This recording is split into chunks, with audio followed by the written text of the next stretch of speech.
আলপনার রান্নাঘরে চলে এসেছি। তাহলে দেখা যাক আজকে আমি কি রান্না করছি।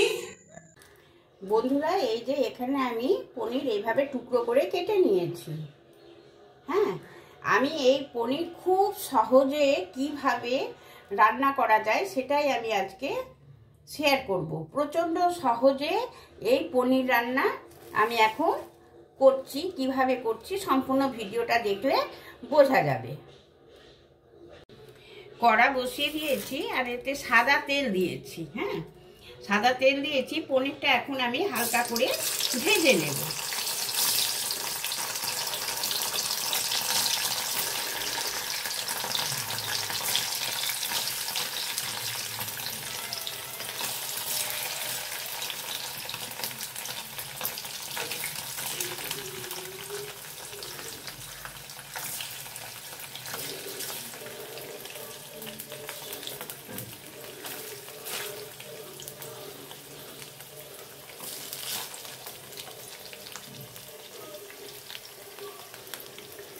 এই যে বন্ধুরা, হালকা ভাজা হয়ে গেছে, আমি পাল্টে দিয়ে ভেজে নিয়েছি। এবারে আমি একে একে সবগুলো তুলে নেব। এই যে পনিরটা ভেজে তুলে নিয়েছি। আরও যেটা অবশিষ্ট পনির ছিল এই যে এখানে আমি ভাজতে দিয়ে দিয়েছি। এটাও আমি ঠিক সেই রকম হালকা করে ভেজে তুলে নেব। এই যে বন্ধুরা, পনির তো সম্পূর্ণ ভেজে তুলে নিয়েছি। এটা ভেজে তুলে নিয়েছি। আর এখানে আমি কটা সবজি নিয়েছি। একটু বিনস নিয়েছি, হ্যাঁ, আলু, মটরশুঁটি আর টমেটো। এই দিয়ে আমি খুব সাধারণভাবে সাধারণ মশলা দিয়ে এই সবজিটা এখন বানিয়ে নিচ্ছি। পনিরটা ভেজে নেওয়ার পরে যে তেলটা ছিল কড়াতে, এই কড়াইয়ের মধ্যে এখন আমি সবজিগুলো দিয়ে দেব। সবজিগুলো ভেজে তুলে নেব। আলু, মটরশুঁটি আর বিনস।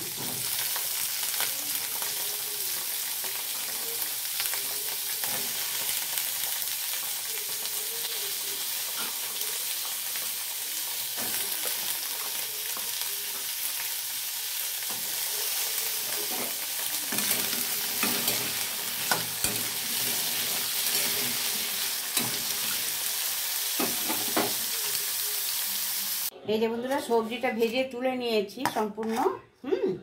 আর এখানে আমি এটা সম্বরা করব। একটু ছোট এলাচ, সামান্য এই যে দারচিনি, লবঙ্গ, শুকনো লঙ্কা আর কাঁচা লঙ্কা। বলেছি না খুব সাধারণ, সেই সাধারণভাবেই করছি। এগুলো আমি আর সাথে দিব দুটো তেজপাতা। আর তেল দিচ্ছি না, এই তেলের মধ্যে আমি এই সম্বরাটা দিয়ে দিলাম। সামান্য একটু নাড়াচাড়া করে আমি দিয়ে দিচ্ছি টমেটো কুচি। দিয়ে টমেটোটা একটু ভালো করে নাড়াচাড়া করে ভালো করে ভেজে নেব। সামান্য একটু নাড়াচাড়া করলাম, করে আমি দিয়ে দিচ্ছি পরিমাণ মতো নুন।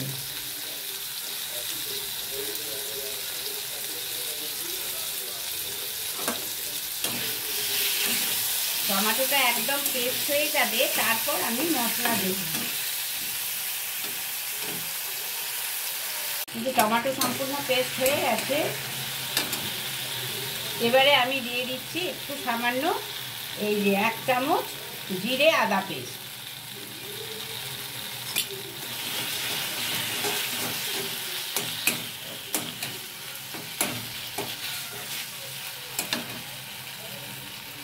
জিরে আদা পেস্ট দিয়ে একটু নাড়াচাড়া করলাম। এটা দিচ্ছি সামান্য পরিমাণ আমি ধনে গুঁড়ো।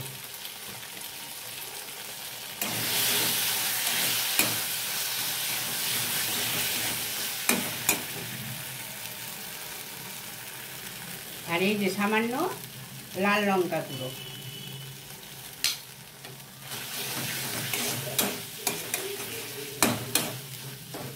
আমি কিন্তু একদমই হলুদ দেব না।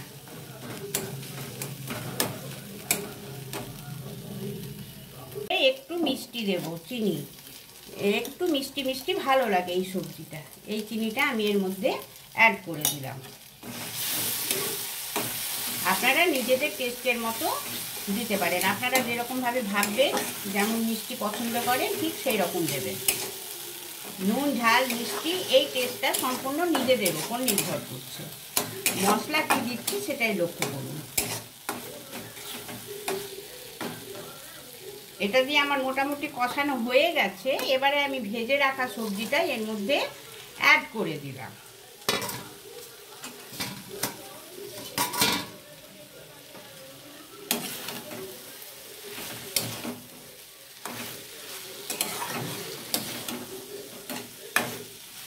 খুব ভালো করে নাড়াচাড়া করে নেব, কষিয়ে নেব। এটাকে ভালো করে মশলা দিয়ে সবজি দিয়ে ভালো করে কষিয়ে নেব।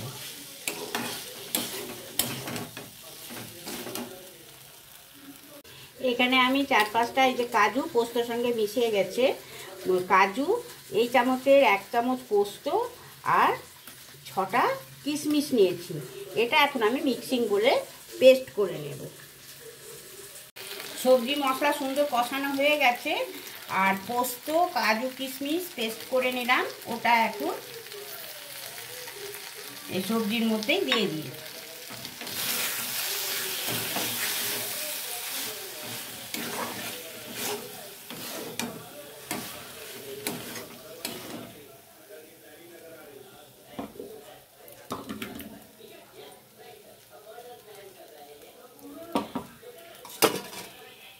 এই বাটি ধুয়ে আর মিক্সিং বোল ধুয়ে যে এই জলটা এর মধ্যে দিয়ে দিলাম।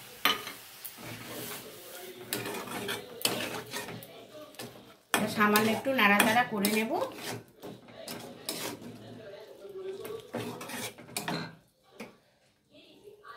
গ্যাসটা একটু মিডিয়াম ফ্লেমে করে দিলাম। এই যে কষানো হয়ে গেছে, এবারে আমি জল দিয়ে দিচ্ছি। আর একটা কথা, যে আমার অনেক রকম পনির রেসিপি আছে আমার চ্যানেলে। হ্যাঁ, ভেজ পনির, দুধ পনির, শাহি পনির, মশলা পনির। হ্যাঁ, ইচ্ছে হলে আমার চ্যানেলে প্লে লিস্টে গেলে ভেজ এতে গেলে পরে পেয়ে যাওয়া যাবে।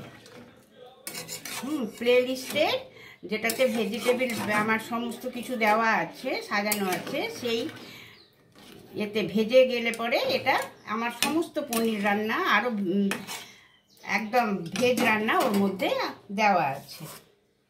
এবারে আমি পনিরটা এর মধ্যে দিয়ে দিলাম।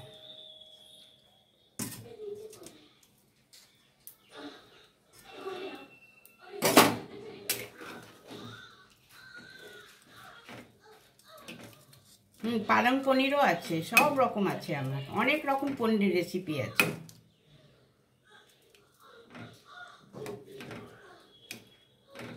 পনির বিরিয়ানিও আছে। এটা একটু ফুটে গেলে পরে তারপর একটু কিছু তো অবশ্যই দেব, আর একটু আমি কেশরি মেথি এর মধ্যে ছড়িয়ে দিচ্ছে। এটা অপশনালি, দেওয়া যেতেও পারে নাও পারে, না দিলেও কোনো ব্যাপার নেই, এরকমও খাওয়া যাবে। অতি সাধারণভাবে একটা ঘরোয়া পদ্ধতিতে সুন্দরভাবে টেস্টি টেস্টি পনির রেসিপি সম্পূর্ণ হয়ে গেল। এবার আমি সার্ভ করে দেখিয়ে দেব।